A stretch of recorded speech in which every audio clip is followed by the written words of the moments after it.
Okay, welcome back, everyone. I call this meeting of the Northeast Independent School Health Advisory Council to order. This meeting is in compliance with Section 28.004 of the Texas Education Code, an applicable board policy. The council's meeting today will address only the topics on the agenda. No other topics will be discussed during the meeting.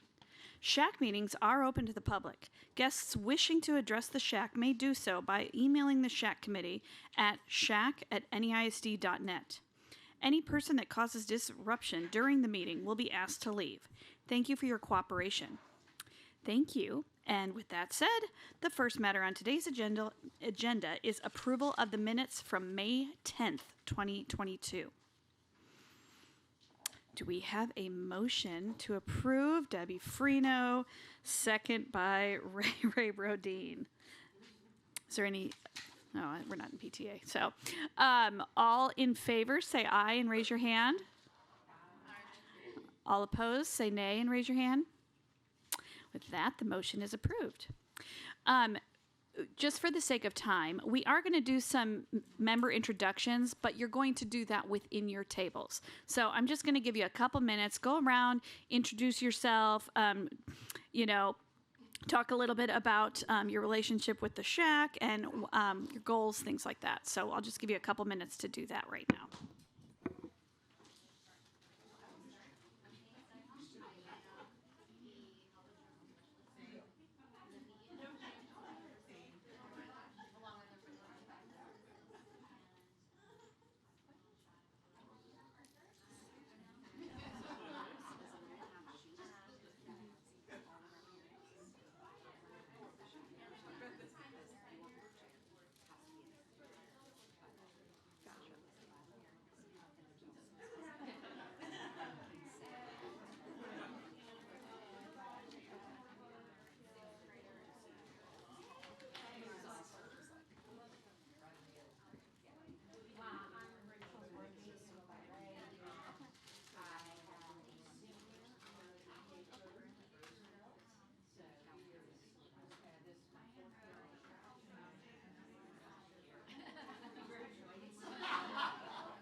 Okay, do you all know each other now?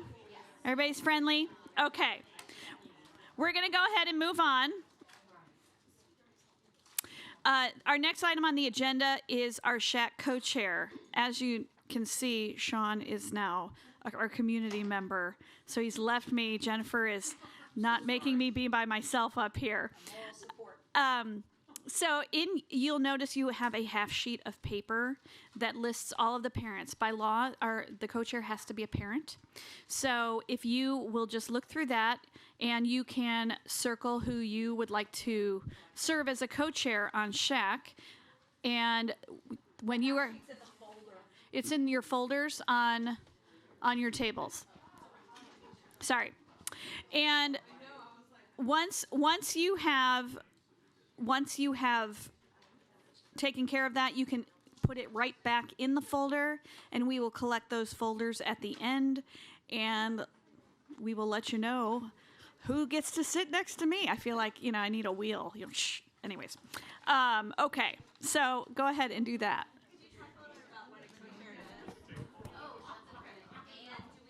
Would you talk about what you do?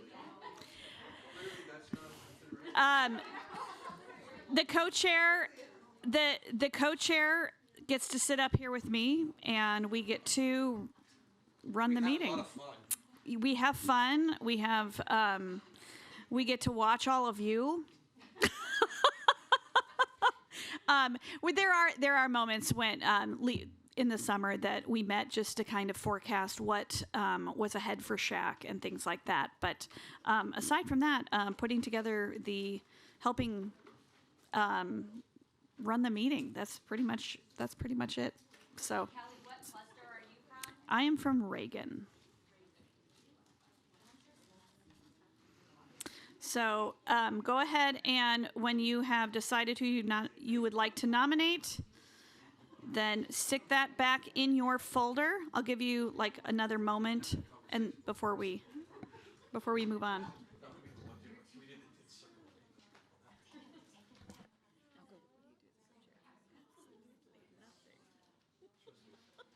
Contact point.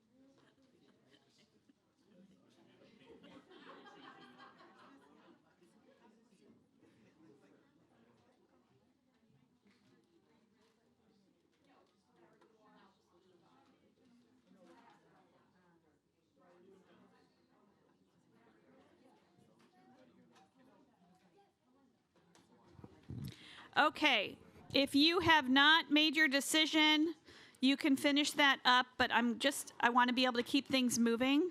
So we are going to move on to number 5, SHAC effectiveness and efficiency. We're going to introduce Jennifer Aguilar, our Director of Physical Education, Health, and Athletics now. Thanks. Hopefully this is on. Can you hear me? All right, I'll use my coach's voice just in case. This is really just more of an overview, and I know many of you have served on SHAC, and we want to thank you for your continued service to SHAC. But I met with the subcommittee co-chairs this summer just to kind of go over the agenda with them and said, I feel like maybe it's just me because I'm new, a reset button on exactly what the work is of SHAC, and basing that on state law, ed code, board policies, administrative regulations. And so as I kind of talk you through this, I'm going to reference those policies that are in your binder where it says regulations and policies. I'm not going to read those to you. I'm really just going to kind of talk to you about reviewing kind of the whole structure of the SHAC in a way that makes it both effective and efficient. And so that's really the goal. As we do this. And I recognize that we will be adding new members eventually. And I will do this separately with them once we have our vacancies filled.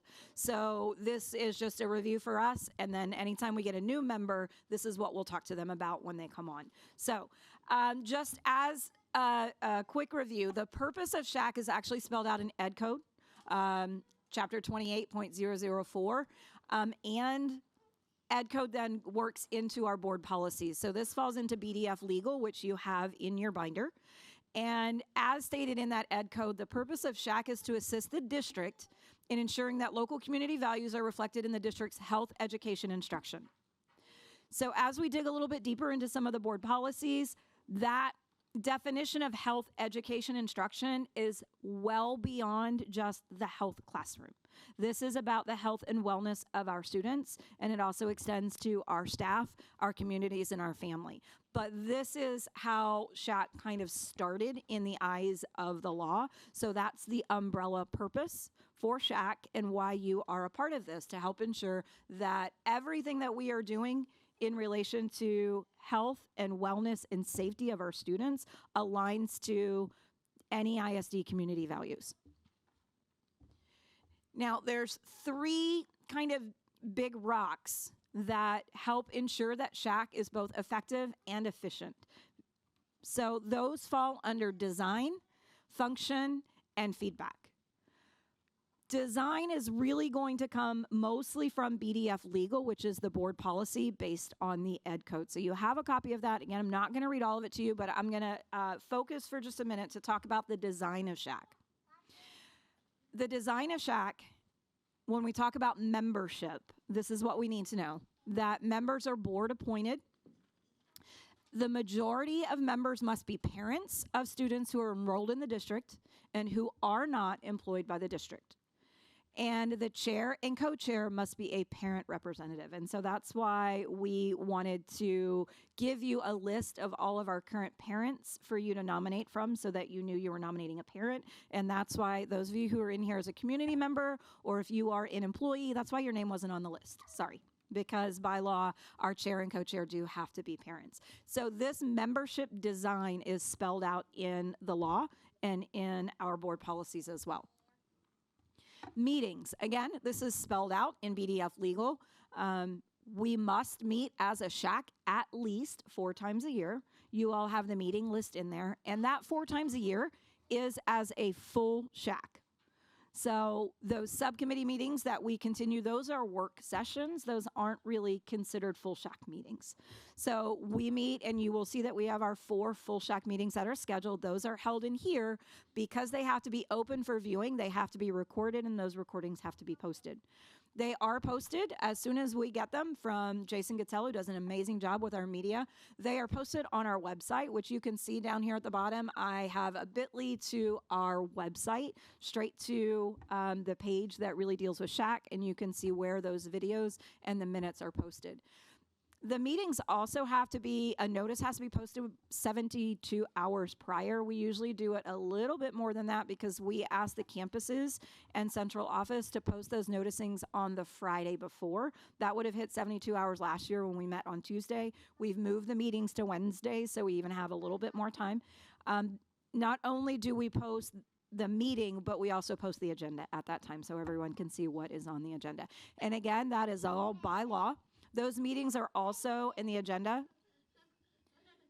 is also posted on our website. So you can get those there as well. One last part of our SHAC design is how it is organized. Some of this is actually spelled out in code.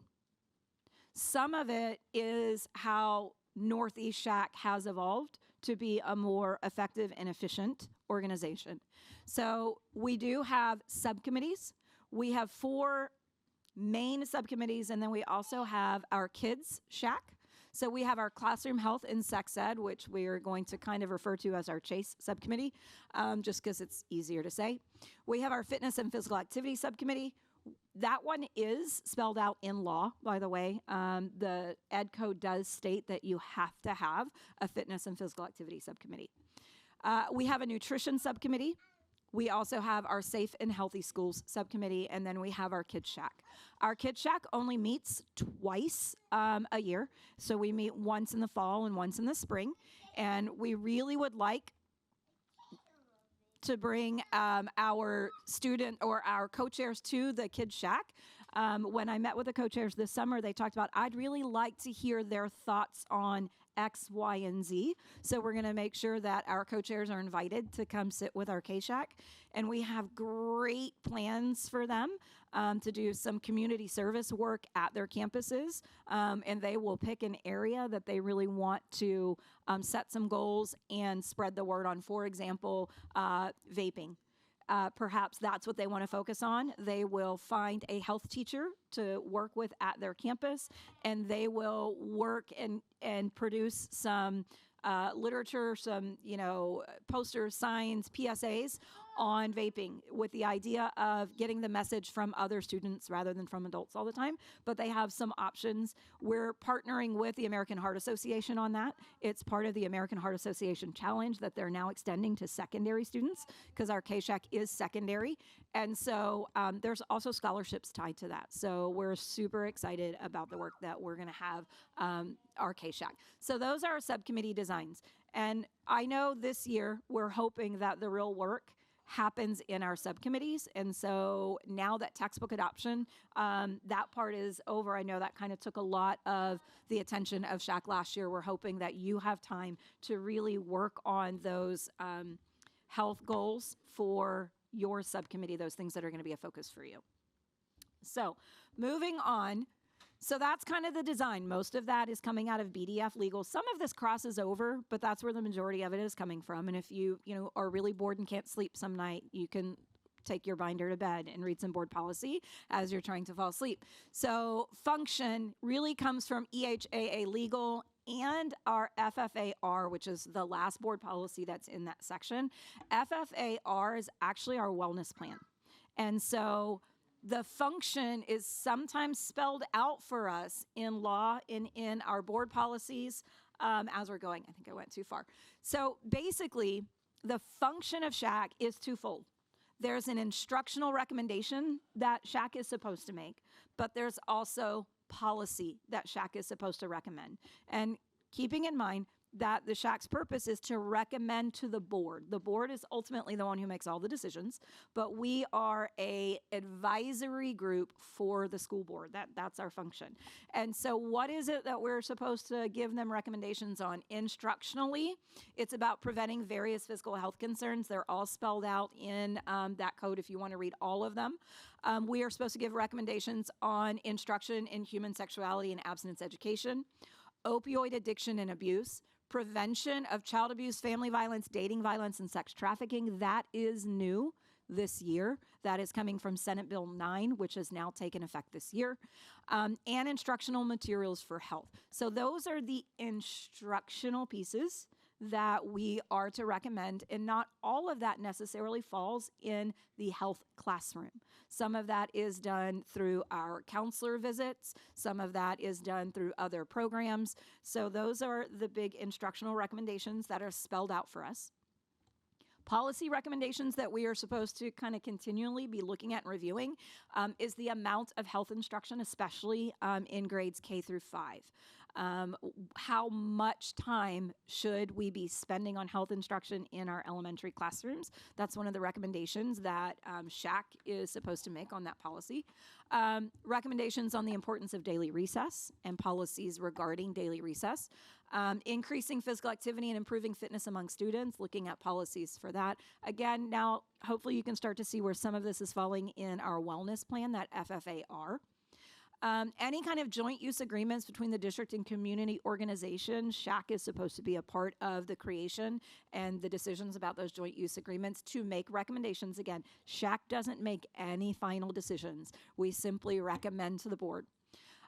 Also policies to help us increase parental awareness of suicide-related risk factors and warning signs and available community suicide prevention services. So again, hopefully you're starting to see where some of this is falling outside of what our work was last year. Last year we were really focused on the health classroom. That is something, increasing parental awareness is something as a community that we would like to focus on. Nutrition guidelines and wellness goals is part of our district's wellness plan. So that's the FFAR, where you can read that one. That's one of the longest pieces of regulation that you have in your binder. So that is really the function of SHAC as spelled out in those codes. And then lastly, let's talk about feedback. And this is really, how does SHAC provide recommendations to the board? What's the channels? How do we work? And so I just tried to think this through on all the different ways that we work together to communicate.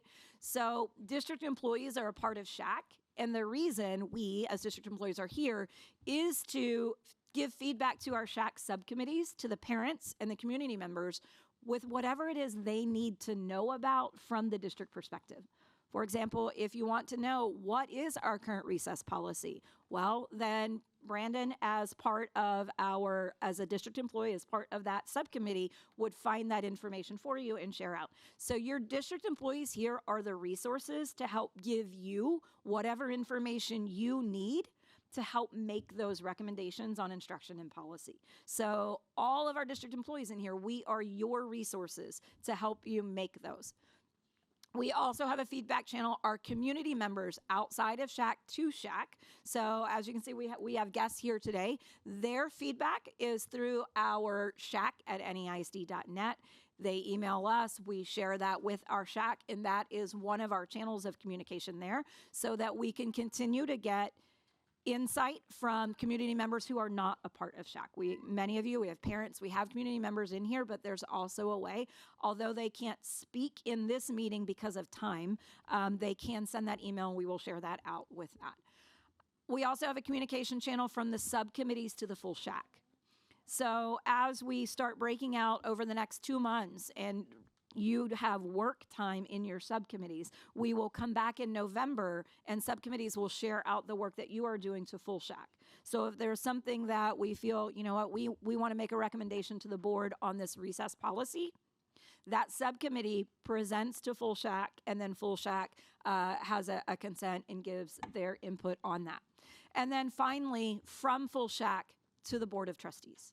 So once we have come together to decide, here's a recommendation that all of SHAC has agreed upon that we think the board should consider, then full SHAC will present that to the board at a board meeting. So that's kind of our feedback channels of how the work that we're doing gets back to the board so that we can make those recommendations. It's also a little bit of an overview of the role and how your district employees are in here to help provide resources and information for you. So that's my whole piece. I just wanted to kind of give you that overview. When I talked to the chairs, they said it would probably be a good idea for that reminder. And then just to kind of show you where in our policies this is coming from. So you know, like, this isn't us making up, this is the work that we need to do. It's all spelled out for us as we do that. So with that, I'm going to turn it back to you, Kelly, and you can take us to our next item. Okay, so NEISD has a long-standing partnership with It's Time Texas. So I'd like to introduce Paige Goodnight. She's the program manager for community capacity building. So thank you. Welcome, Paige. Anyone? Good afternoon, everyone. Thank you so much for having me today. I'm currently working on getting slides set up, but so excited to be with you all today. I am here to talk about It's Time Texas and our Community Challenge. By a show of hands, who here today has heard of the Community Challenge? Awesome. So it looks like a lot of you. Who has actually participated in the challenge? Okay, great. So still quite a bit of you. Well, for those of y'all who haven't heard about the Community Challenge, I'm going to provide a brief program overview, and those who are aware, just a refresher, and share some updates of what's coming in 2023. So if we could go to the next slide. First, I'll start with It's Time Texas and our mission. So It's Time Texas is a statewide health and wellness nonprofit that works to champion the movement to build a culture of health in Texas, because we believe Texas is best when Texans are healthy. And we do that through our programming, working with community partners and other community members across the state to be able to help people live healthier lives, build healthier communities, and contribute to an overall healthier state. Next slide, please. So what is the Community Challenge? It is a free 8-week statewide health and wellness challenge that allows people to compete with their communities to demonstrate who has the greatest commitment to health. So in 2023, our Community Challenge will start on January 9th and run through March 6th. During this time, people can complete healthy activities such as healthy eating, physical activity, or even hydration, and log those in our app-based platform. And then by completing those activities and logging them, people will earn points for themselves, their communities, and their school districts. Next slide. So we've been doing the Community Challenge for a little over 10 years now. And in that space, we always make sure to obtain feedback from our participants and partners throughout the state. This is a little bit of that data from what we've collected, but 3 big things that we've noticed a lot of people have said they enjoy about the challenge is that sense of community it brings.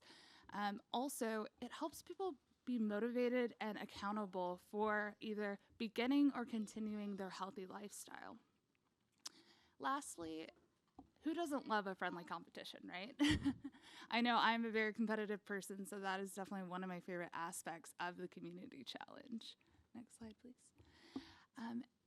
Also, as you can see, we've had participants across the state. So last year we had almost 18,000 participants and a little under 300 communities participate. Really, that action behind it is to log those healthy activities so people can focus on regular healthy eating, again, physical activity and water consumption. Another big part of the Community Challenge is fostering that sense of community.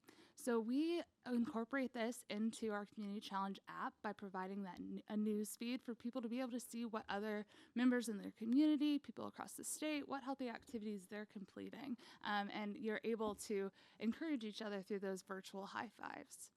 And lastly, the Community Challenge wouldn't be what it is today without all of our partners, such as Northeast ISD. We really work with school districts, nonprofits, local governments, and other community organizations to be able to drive the success of the challenge.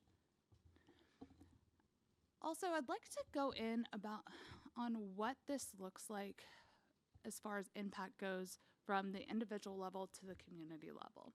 So it really first starts with community leaders leveraging Community Challenge to encourage folks to start living healthier lives. And then by that, they're able to activate that network to get people involved and really jumpstart that spark for that individual healthy behavior change. Once we're into the challenge, you can start collecting those data points through our app platform and our programming with Community Challenge to be able to start building and planning for that policy, systems, and environmental change. And as I'm sure a lot of us know, one thing that drives policy, systems, and environmental change is that evidence-based data. So data along with that will help you work with other community organizations to be able to really drive that policy, systems, and environmental change at the organizational, local, and state level. Now I want to go a little bit into what exactly the individual experience will look like for a Community Challenge. So that first stage of it is the awareness aspect. This is really what we're doing now, getting people knowledgeable about the Community Challenge, how it benefits their life, how it's incorporated into their work and into their families. The next stage is really people taking initiative to help others and themselves get registered for Community Challenge and start downloading the app and playing around with it. Next is really the heart of the Community Challenge, and that's that engagement piece. This is where people are logging those healthy activities, earning points, visiting nearby locations such as parks and trails within the community that are all available on the Community Challenge app, as well as RSVPing for healthy events in their community.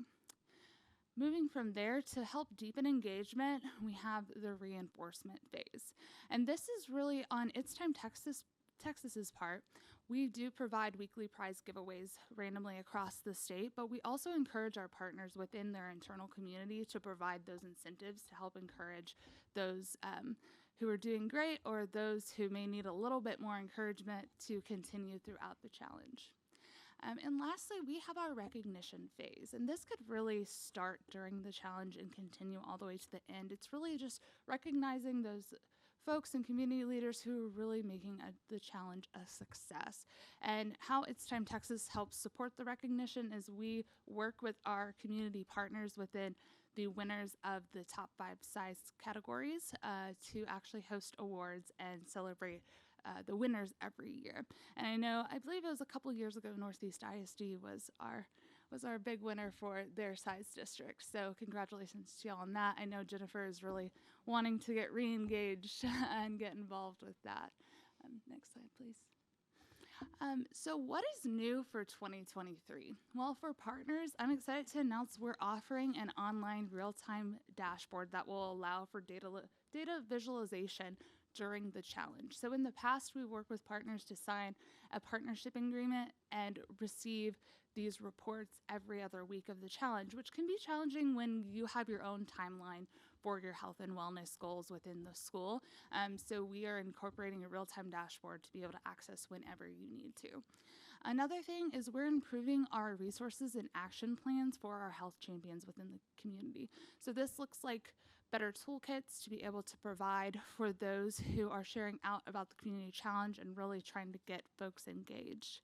And lastly, for partners, we are also improving our messaging and making it specific to our top 3 sectors, which are local government, school districts, and our health coalition. So this will really help you as a school district be able to get messaging across to your target audience in a way that makes the most sense to them in their work. For participants, we are adding the ability to refer friends, family, coworkers, community members with the touch of a button in the app. So instead of having to take them to the website, have them register and download the app, you can do it at a click of a button. It'll send it straight to their phone. Also, we're working on improving our user experience with our Explore feature, which is where people can check into different locations to earn points and find different healthy activities in RSVP within their community. Thirdly, and one I'm super excited about, is we are working to launch our mobile app in tandem with registration. So for those of you who've participated in the past, I know there's been some confusion. We launch registration typically around October, but the app isn't ready until about late December. So it doesn't really give folks a whole lot of time to be able to actually go in and get acquainted with the app. So we're aiming to launch that at the same time so people will have that time. But please keep in mind, points that are logged in the Community Challenge app before January 9th will not be included in the challenge, just to make sure it's equitable to everyone from the start of the challenge. And then lastly, we are really working on improving our resources to help better explain the point system and how many points things are worth, as well as how you can earn points within your community and make sure that everyone is getting the same opportunities.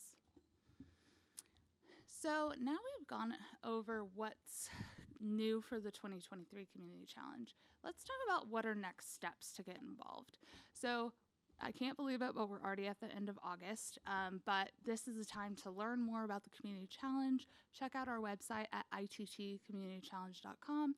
And we also have a mobile app tutorial video that I can share with Jennifer to share out with you all.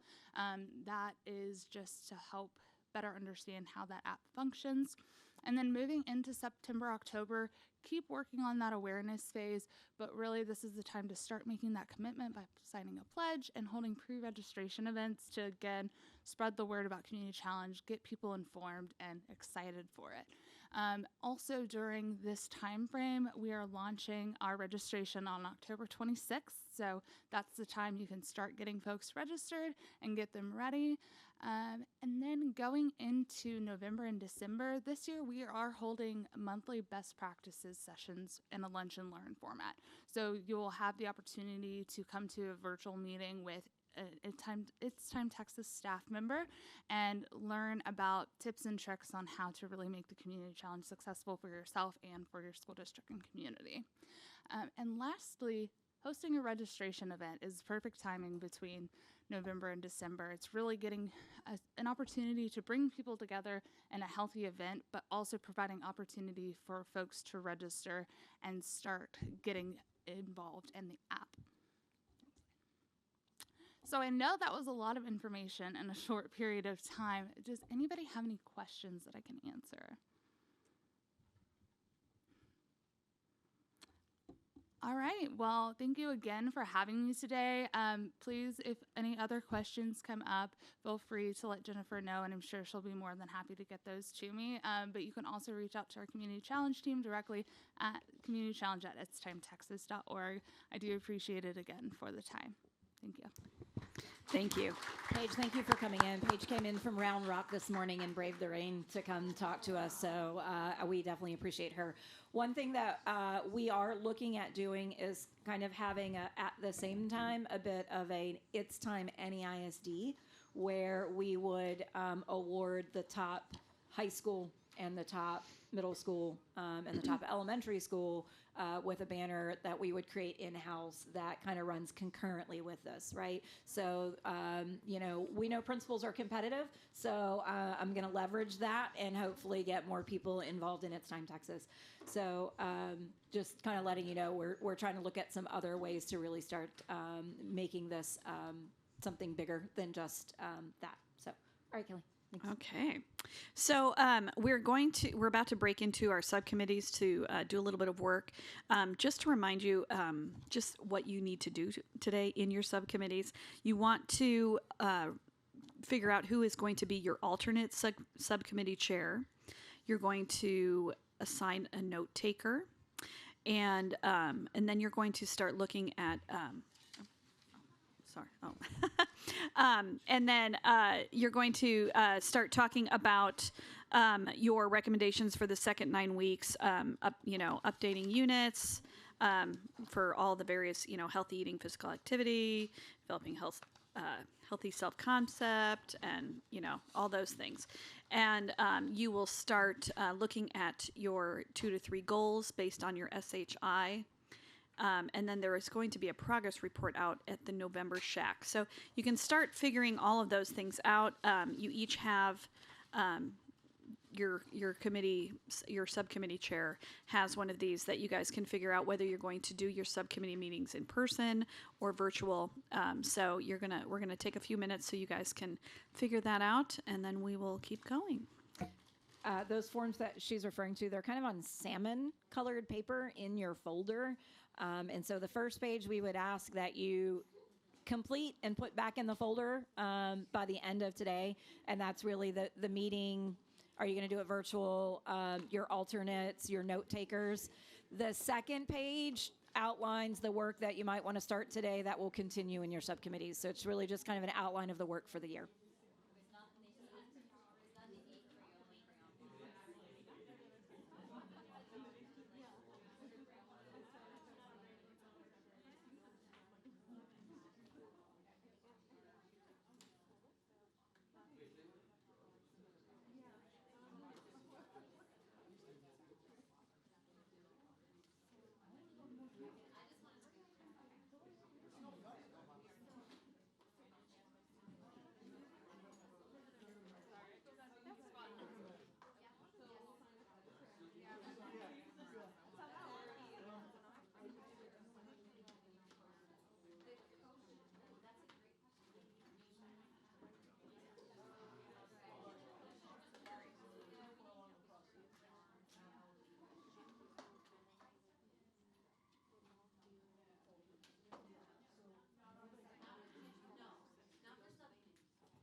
Too soon.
Hey everyone, I need to interrupt. We actually, we did a procedural, we need to make a procedural change. So we're actually going to pause what you're doing right now. And we are going to skip to member business.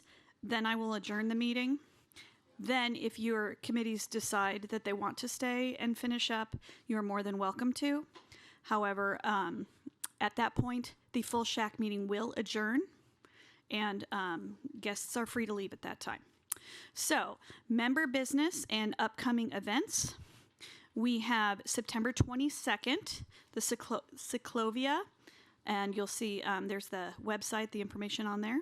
And then November 8th through 11th is the NEISD Elementary Track and Field at Hero Stadium from 4 to 6. Some other dates that are coming up between now and our next full SHAC in November. We have October is National Bullying Prevention Month. October 3rd through 9th is Fire Prevention Week. October 5th is National Walk to School Day. October 10th through 14th is National School Lunch Week. October 12th is International Walk to School Day. November 13th is World Kindness Day. And November 17th is National Parental Involvement Day. And with that, this meeting is now adjourned. It's 1:06 p.m. Thank you for coming, and we look forward to seeing you at our next full SHAC meeting in November.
Because it's a weird one. What's your email address for SHAC?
So those are that. And if again, I know that there's other things to accomplish today, but this is something, you know, like reading later in the year, you know, on a rainy afternoon. But again, you'll be getting some recommendations and you'll be able to share that with subcommittees. I would give you a, you know,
I appreciate all of the work that the subcommittees are engaged in, but just so you know, we only have the boardroom until 1:30. So if we can kind of start wrapping it up and making our way out, we appreciate it because it's 1:30. We only have the boardroom till 1:30. So if y'all will start wrapping up. Thank you for your work today in your subcommittees.